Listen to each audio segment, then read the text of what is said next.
சமூக மீடியா சொந்தங்களுக்கு வணக்கம். இன்றைய நாளிலும் மற்றொரு உலக செய்திகளின் ஒரே பார்வையோடு இணைந்திருக்கின்றோம். அந்த வகையிலே ட்ரம்மை துரத்தி அடிக்கும் பிரிக்ஸ் நாடுகள், சீனா பிரேசில் அதிரடி. சார்லி கிர்க் கொலை குற்றவாளி கல்லூரி மாணவரா புகைப்படங்களை வெளியிட்டு FBI. தங்கத்தை வாங்கி குவிக்கும் சீனா வெளியான காரணம். 3D வான் கண்காணிப்பு ரடாரை பெறும் இந்தியா பாகிஸ்தானுக்கு மிகப்பெரிய கவலை. அமெரிக்காவில் இந்தியர் ஒருவருக்கு நிகழ்ந்து பயங்கரம். கலவரத்திற்கு மத்தியில் நேபாள சிறையிலிருந்து 15,000 கைதிகள் தப்பியோட்டம்.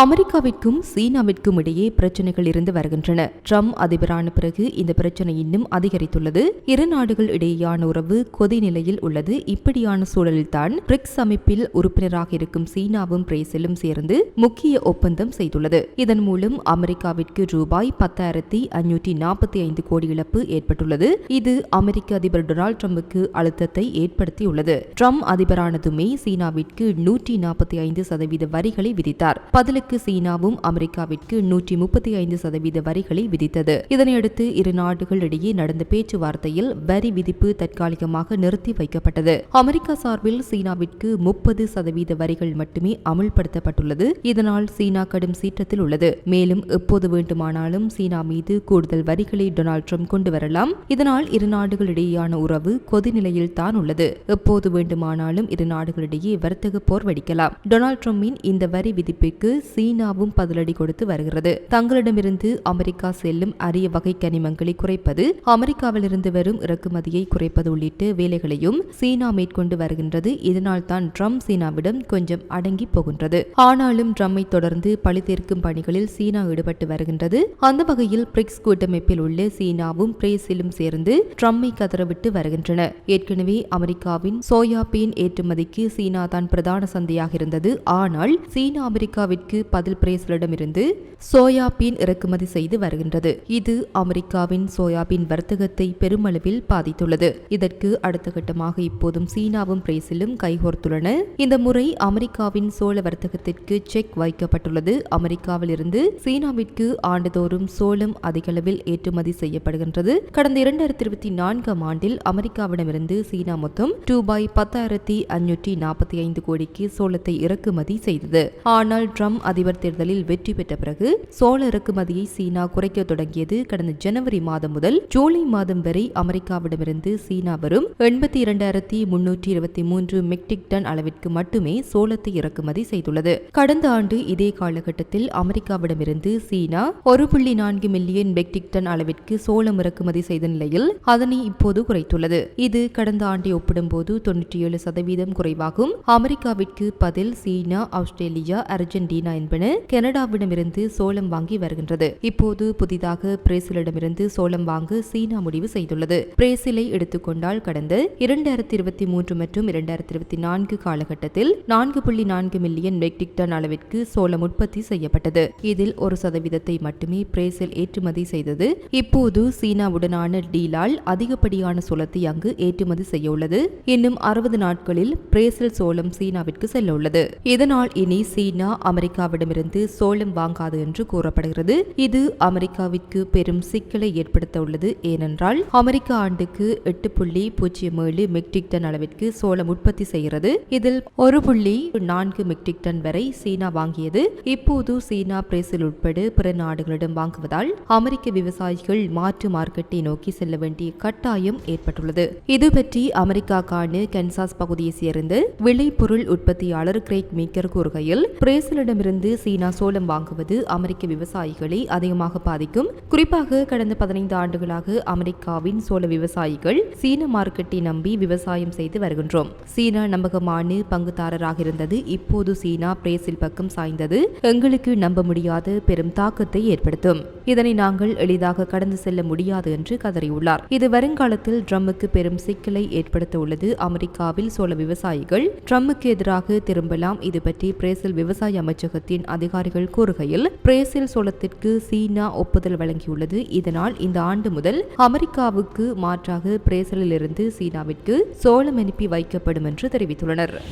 அமெரிக்க அதிபர் டொனால்டு டிரம்பின் தீவிர ஆதரவாளரான சார்லி கிர்க் நேற்று சுட்டுக்கொலை செய்யப்பட்ட சம்பவம் அமெரிக்காவில் பெரும் பரபரப்பை ஏற்படுத்தியுள்ளது. வலதுசாரி ஆதரவாளரான சார்லி கிர்க் உட்டா பல்கலைக்கழகத்தில் மாணவர்களிடையே துப்பாக்கி வன்முறை குறித்து பேசிக் கொண்டிருந்த போது திடீரென அவரது கழுத்தில் குண்டு துளைத்தது. கழுத்திலிருந்து ரத்தம் பீரிடு அவர் மேடையில் சரிந்து விழுந்தார். இதனையடுத்து மருத்துவமனைக்கு கொண்டு செல்லப்பட்டு உடனடியாக அறுவை சிகிச்சை செய்தும் சிகிச்சை பலனின்றி சார்லி கிர்க் உயிரிழந்தார். சார்லி கிர்க்கின் கொலைக்கு சம்பந்தப்பட்ட ஒருவரையும் அமெரிக்க அரசாங்கம் கண்டுபிடித்து தண்டிக்கும் என்று ட்ரம்ப் சூளுரைத்துள்ளார். இந்த நிலையில் விசாரணையில் ஈடுபட்டுள்ள FBI அதிகாரிகள் சந்தேக நபரின் 2 படங்களை வெளியிட்டுள்ளனர். துப்பாக்கிச்சூடு நடந்த உடனேயே துப்பாக்கிதாரி கூரையிலிருந்து குதித்து தப்பி சென்றதாக FBI தெரிவித்துள்ளது. குற்றம் நடந்த இடத்திற்கு அருகில் உள்ள காடு போன்ற பகுதியிலிருந்து ஒரு உயர் சக்தி கொண்டு துப்பாக்கி மீட்கப்பட்டுள்ளதாக FBI சிறப்பு முகவர் ரோபர்ட் போல்ஸ் தெரிவித்தார். இது தவிர அங்கிருந்த சப்பாத்து அடையாளங்கள் மற்றும் கைரேகைகளும் கண்டுபிடிக்கப்பட்டுள்ளன. அவை விசாரணைக்காக ஆய்வகத்திற்கு அனுப்பப்பட்டுள்ளன. இந்த தாக்குதல் முற்றிலும் முன்கூட்டியே திட்டமிடப்பட்டது என்றும் அவர் கூறினார். சந்தேக நபர் கல்லூரி பயிலும் வயதுடையவராக தோன்றியதாகவும் அவரது பல காட்சிகளை போலீசார் பெற்றுள்ளதாகவும் உட்டா TPS ஆணையர் பியூமேஷன் தெரிவித்தார். மேலும் புகைப்படத்தில் இருப்பவர் குறித்து தகவல் கொடுப்பவர்களுக்கு $1,00,000 சன்மானம் அறிவிக்கப்பட்டுள்ளது. சீனாவின் மத்திய வங்கி தொடர்ந்து 7வது மாதமாக ஆகஸ்டிலும் பெருமளவு தங்கத்தை வாங்கி குவித்துள்ளதாக தகவல் வெளியாகியுள்ளது. வெளிவரும் தரவுகளின் அடிப்படையில் சீன அரசாங்கத்திடம் இருக்கும் தங்கத்தின் மதிப்பு $253.8 மில்லியன் $1 என்றே தெரிய வருகிறது. இந்த ஆண்டில் மட்டும் இதுவரை 21 டன் தங்கத்தை சீனாவின் மத்திய வங்கி வாங்கியுள்ளது. 2024 மொத்தமாக 44 டன் மட்டுமே வாங்கப்பட்ட நிலையில் 2023 சீன அரசாங்கம் 225 டன் தங்கம் வாங்கியிருந்தது. மேலும் மொத்த கையிருப்பு 5000 டன் என அதிகரிக்கவும் சீனா திட்டமிட்டுள்ளது. வெளியான தகவலின் அடிப்படையில் சீனா உலகின் மிகப்பெரிய பொருளாதாரமாக மாற விரும்பினால் அது 8000 டன்களுக்கு மேல் தங்கத்தை வைத்திருக்க வேண்டும் என்றே கூறப்படுகிறது.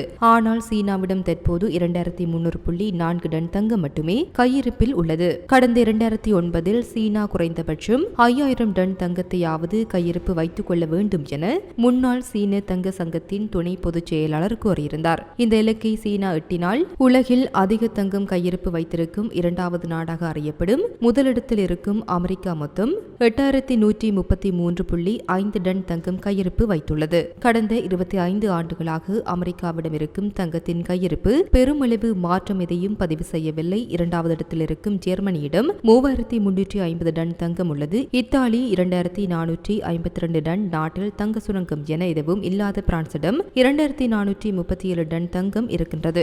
Russia 2330 ton, China 2300.4 ton, Switzerland 1040 ton, India 880 ton, Japan 846 ton, துருக்கி 637 ton, Netherlands 613 ton, Poland 515 ton என தங்கம் கையிருப்பு வைத்துள்ளன.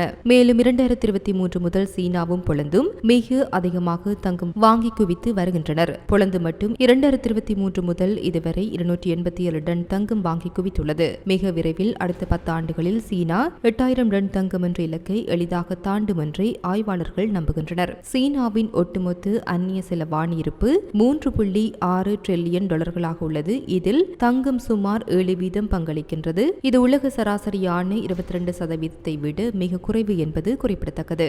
டாடா அட்வான்ஸ் சிஸ்டம் லிமிடெட் நிறுவனத்திடமிருந்து உலகின் மிகவும் ஆபத்தான மற்றும் மேம்பட்ட 3D வான் கண்காணிப்பு டெடாரை பெற்ற பிறகு இந்திய கடற்படை மிகவும் சக்தி வாய்ந்ததாக மாறியுள்ளது.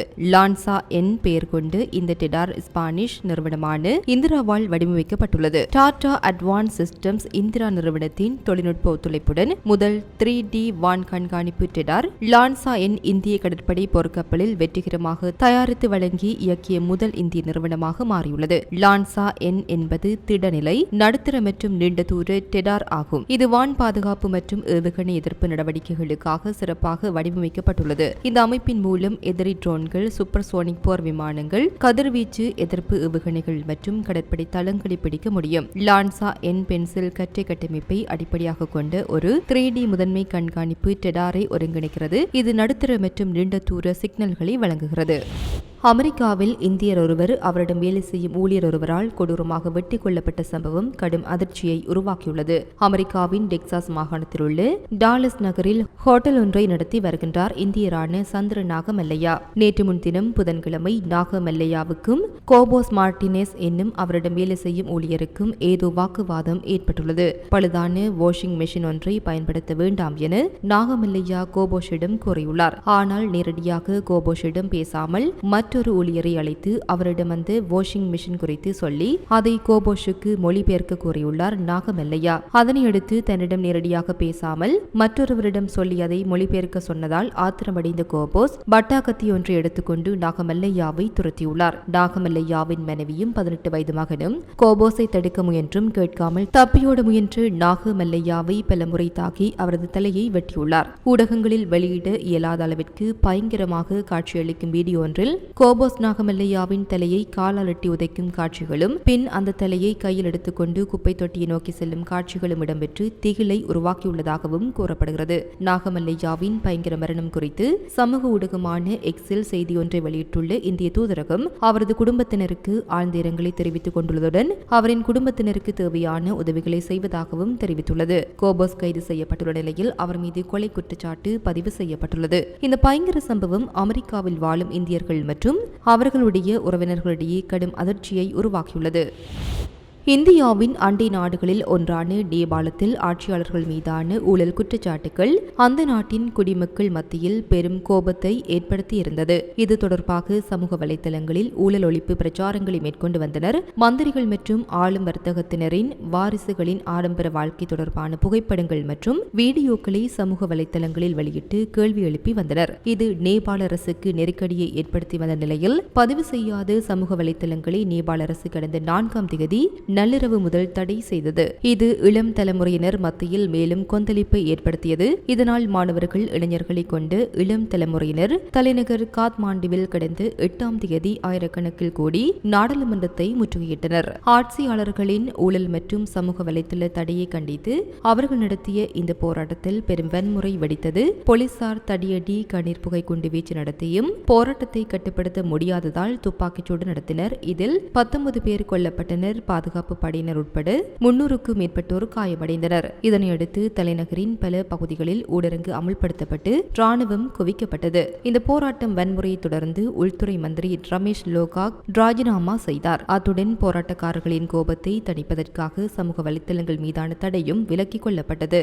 ஆனால் போராட்டக்காரர்கள் அமைதியடையவில்லை. காத்மாண்டு மட்டுமன்றி நாட்டின் பல பகுதிகளிலும் போராட்டங்கள் தீவிரமடைந்தன. வன்முறை அதிகரித்ததை தொடர்ந்து பிரதமர் சர்மா ஒலி பதவி விலகினார். நாடாளுமன்றம், பிரதமரின் வீடு, ஜனாதிபதி அலுவலகம், ஏர் நீதிமன்றம் என ஏராளமான அரசு கட்டடங்களுக்கு போராட்டக்காரர்கள் தீ வைத்தனர். எனவே ராணுவம் களத்தில் இறங்கியது. நேற்று முன்தினம் இரவிலிருந்து நாட்டின் பாதுகாப்பு பணிகளை தங்கள் பொறுப்பில் எடுத்துக் கொண்டது. நாடு முழுவதும் கட்டுப்பாடுகள் மற்றும் ஊரடங்கு அமல்படுத்தி அமைதியை ஏற்படுத்த நடவடிக்கை எடுத்துள்ளது. இதனிடையே கலவரத்திற்கு மத்தியில் நேபாளத்தில் உள்ள 25க்கும் மேற்பட்ட சிறைகளில் இருந்து சுமார் 15,000 கைதிகள் தப்பியோடினர். கைதிகள் தப்ப முயன்ற போது போலீசாருடன் ஏற்பட்ட மோதலில் 8 பேர் உயிரிழந்ததாகவும் 13 பேர் படுகாயம் அடைந்துள்ளதாகவும் தெரிவிக்கப்பட்டுள்ளது. தப்பியோடிய கைதிகளில் வெகு சிலரை போலீசாரால் மீண்டும் பிடிக்கப்பட்டுள்ளனர். சிலர் தாங்களாகவே சரணடைந்துள்ளனர். கைதிகளை உடனடியாக தேடி பிடிக்கும் நடவடிக்கை தீவிரப்படுத்தப்பட்டுள்ளதாக நேபாள அரசின் சிறைத்துறை நிர்வாகம் தெரிவித்துள்ளது.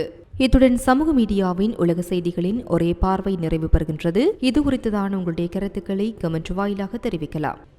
இது போன்ற பல செய்திகளை தெரிந்து கொள்ள நம்முடைய சமூக மீடியா யூடியூப் சேனலை சப்ஸ்கிரைப் செய்து அருகில் உள்ள பெல் பட்டனை கிளிக் செய்யுங்கள். மேலும் செய்திகளை உடனுக்குடன் தெரிந்து கொள்ள சமூகமீடியா.com என்ற இணையதளத்தின் வாயிலாக எங்களுடன் இணைந்திருங்கள்.